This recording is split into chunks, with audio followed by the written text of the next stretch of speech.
Hi, I'm Claire, and this is my series review of the Society of Gentlemen books by KJ Charles. I read these books in January and I talked about them a bit in my January wrap-up, but I had so much more that I wanted to say that I figured this series should get its own video. This is a male-male historical romance series made up of 3 novels and a few extra short stories, and I absolutely inhaled every single bit of it. The first book is called A Fashionable Indulgence, then we have A Seditious Affair, and the final book is A Gentleman's Position. All 3 books center around the Ricardians, a fashionable set of gentlemen founded and pretty much led by Lord Richard Vane. Aside from being friends, the Ricardians are also united by the secret that all of them prefer the company of other men. Within their very close-knit group, they can be honest about who they are, and whenever one of them runs into trouble, they can use their collective influence and wealth to protect and support each other.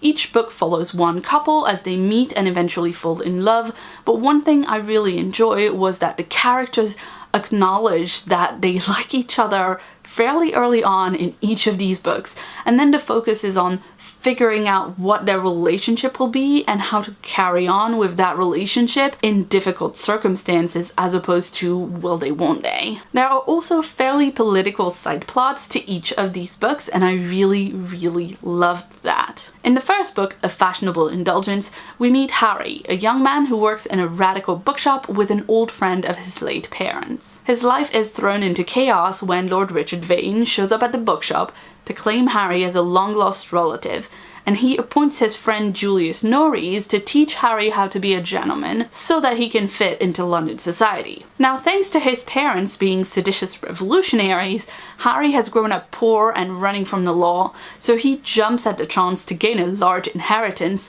But he's also pretty keen to be working with Julius, who is the most handsome, most fashionable man he's ever met. For his part, Julius is doing his best to ignore how attracted he is to his charge and to make sure that Harry doesn't find out the Ricardians' secret as he trains him to be introduced into society. As it turns out, Julius didn't exactly need to be worried about Harry's reaction to the big Ricardian secret, but both of them do need to be worried about a Home Office agent who is investigating the bookshop that Harry used to work at, as well as his old friend Silas, and a possible murder conspiracy.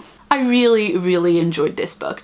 I was a bit wary when I started reading about the Pygmalion type dynamics between the 2 main characters, but it was handled really well. The 2 quickly grow into more of an equal and really supportive relationship than a mentor-mentee type of vibe, and it's great to see them work together. One of the main internal struggles that Harry faces in the story is that on top of looking like a gentleman and speaking like a gentleman, he also has to display the kind of opinions that are acceptable within good society, and he himself holds very different views. He doesn't want to lead riots and rebellions like his parents did, but he still reads the paper and gets angry about stuff that's going on. In the timeline of the novel, the Peterloo massacre just happened. These were riots where police fired into the crowd and killed people. And then Harry is at this really fancy dinner with noblemen and people from the Home Office, and they're all rejoicing about this, and he's having to hold his tongue. And that scene felt really realistic, really relatable. You know, like when you're trying to not get mad at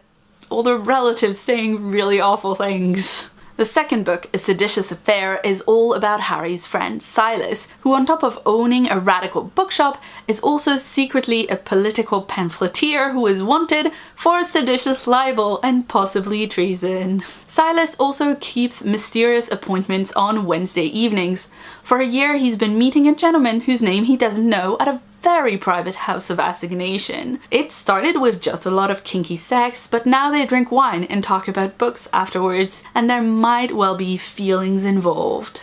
Although Silas still doesn't know the other man's name. Until his bookshop is raided by government men looking for his secret printing press, and he is introduced to one Dominic Frey, and it turns out that when Dominic isn't meeting Silas on Wednesday evenings, he works for the Home Office and he's been charged to root out sedition in the wake of the Peterloo massacre. This one was my favourite of all three books. It's just such a good premise, and it's a really action-packed and tightly plotted novel. But there's also a lot of discussion about what's right and what's wrong to do morally in this situation, both for Silas and for Dominic, where each of them knows that the other is a good person, but they feel like they have a duty to uphold, Silas to the cause and Dominic to his job. And of course you have Silas as a man of the people versus Dominic as a nobleman. And that's not even getting into the issues that come with kink and BDSM and being into those things at a time where there's really no vocabulary to even talk about any of it. Even their most supportive friends,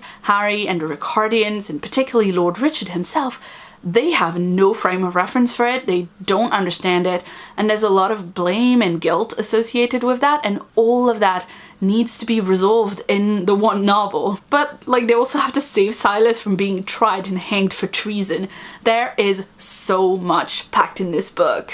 Finally, the third book, A Gentleman's Position, is all about Lord Richard and his valet, David Cyprian, who is variously known as the very best valet in all of London, Foxy David, or indeed, that ginger bastard. While Richard provides the money and the good intentions behind the Ricardians even existing, Cyprian provides pretty much everything else. He's set up a place for the Ricardians to meet socially, he's made discreet arrangements for them to meet more intimately, he's been instrumental in solving pretty much every issue that occurred in the previous two books, and of course we see him running Lord Richard's household like a fine-tuned, well-oiled machine. Meanwhile, Richard is ever conscious of his position of authority over Cyprian, and he absolutely refuses to act on the attraction and the feelings that exist between them and that both of them know are there and have been aware of for some time. They have an argument over this, and Richard says something which Cyprian takes basically as a dismissal from his service, and of course that's not what Richard intended, but until he can figure out a solution that Cyprian finds acceptable and that satisfies Richard's own moral qualms, well, until then he doesn't have a valet, or a confidant, or a spy master, or an enforcer, or potential boyfriend. And then something happens that threatens to expose two of the Ricardians as a couple. I won't say who because spoilers, but obviously it's a really dangerous situation where the two of them, as well as everyone else in the group, could be tried and condemned because their sexual lives make them criminals, because it's the 1810s. And the only person that has even a hope to sort it out is Cyprian. This book was probably the one I liked the least out of the three, but I'd still give it a solid 4-star rating. I really enjoyed it, just not quite as much as the other two. I felt a bit impatient with Richard in this book, because he kind of has to be told the same thing over and over again before he gets it. It's not unrealistic at all for a man who's used to power, used to making decisions, for him to be making assumptions on other people's behalf like Richard does. It made a lot of sense for that character, but it was also fairly obvious that a large part of the solution to all their problems would be for Richard not to assume he knows everything from the get-go and to listen to Cyprian's opinion a bit more. As for Cyprian, I just loved him. He was a really interesting, really intriguing secondary character in the previous books, but in this one he really shines.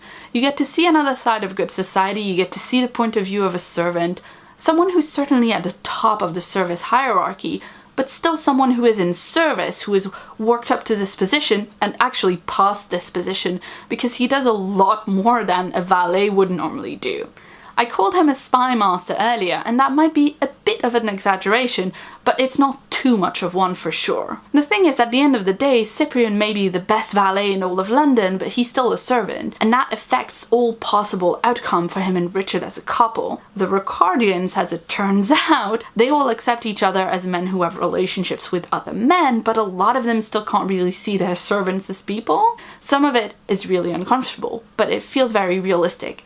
Very accurate to the time period that they're all in. I love historical romances, but a lot of them do focus on people with money and titles and mansions and carriages, so it was really interesting to see class being such a core point of tension and conflict in this series, and how in the end they could all manage, they could all find a way to be happy, but they could really only do so because some of the group are immensely wealthy. A word of warning about this series though, for most romance novels that have books about a bunch of different couples, I would assume that it's okay to read them in any order because they're kind of standalone.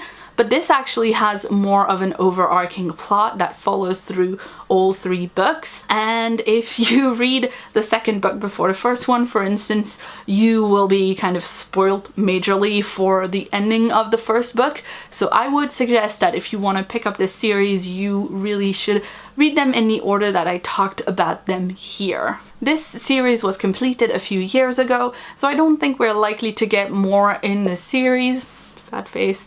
But the good news is that KJ Charles has written quite a few other books, so I'll definitely be checking all of them out. So that's it, this was my series review of The Society of Gentlemen. I hope you enjoyed this video, and please do let me know in the comments below if you have any recommendations for romance in general or for historical romance in particular, because I really enjoy the genre and I've not read all that much of it, all things considered. I definitely want to read more. If you'd like to see more from me, you can check out a previous video right about here. And if you haven't yet, please hit the subscribe button that's on my face right here for new videos from me every week. I've been Claire, thanks so much for watching, and see you soon.